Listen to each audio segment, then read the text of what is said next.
Use deep confident. महाराष्ट्राच्या कानाकोपऱ्यातील प्रत्येक घडामोडींचं अचूक आणि निर्भीड प्रतिबिंब. ताज्या राजकारणाच्या बातम्या, शिक्षणातील बदल, गुन्हेगारीवर करडी नजर.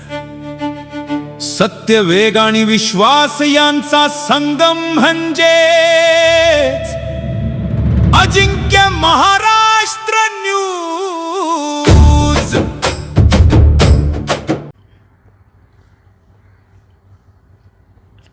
रामनगर येथे खंडोबा महाराज यात्रा उत्सव उत्साहात साजरा.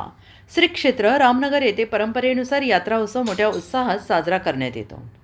स्वर्गीय कारभारी भगत अहिराव यांनी सर्वप्रथम या यात्रेची सुरुवात करून मागील काही वर्षापासून केलेली आहे. त्यांच्याच आशीर्वादाने आजपर्यंत हा उत्सव मोठ्या आनंदाने साजरा करण्यात येतो. आज सकाळी ठीक 8 वाजता देवाचा मंडप टाकण्यात आला. दिवसभर नवरदेव घटी बसवण्यात आला. त्यानंतर दुपारी 3 नंतर काठी मिरवणूक काढण्यात आली. मोठ्या प्रमाणात भंडाऱ्याची उधळण करण्यात आली. ढोल ताशांच्या गजरात आणि पारंपरिक वाद्य वाजवत मिरवणूक काढण्यात आली. सायंकाळी 6 वाजता 12 गाड्या ओढण्यात आल्या. 12 गाड्या ओढण्याचा मान समस्त गावकऱ्याने भगत श्री कैलास बडे यांना देण्यात आला. त्यानंतर महाप्रसाद आयोजन केलेले होते. महाप्रसादाचा मान श्री श्रावण पांडुरंग जाधव यांना देण्यात आला. सदर कार्यक्रमात शेकडो नागरिक सहभागी झाले होते. रात्री सजन बागल यांच्यासह पार्टीचा दणदणीत जागरण गोंधळाचा कार्यक्रमाचे आयोजन केले होते. सदर प्रसंगी आयोजकांनी अत्यंत शांततेने आणि नियमबद्ध पद्धतीने कार्यक्रमाचे आयोजन केले. श्री पोपट अहिरराव, समाधान देवरे, नथू सोनवणे, चिंतामण अहिरराव, संजय बागुल, शरद अहिरराव, नामदेव पानसरे, सुदाम अहिरराव, अरुण सोनवणे, केदार जाधव, संतोष सोनवणे, केदा बागल, साहिबराव अहिरराव, विक्रम अहिरराव, भाऊसाहेब अहिरराव, सुरेश पानसरे, दौलत पानसरे, छगन सोनवणे, मोठा भाऊ बच्छाव, योगेश बच्छाव आणि समस्त गावकऱ्यांनी मोठ्या उत्साहात साजरी करण्यात आली. अजिंक्य महाराष्ट्र न्यूजसोबत प्रतिनिधी युवराज देवरे, नाशिक.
Hey!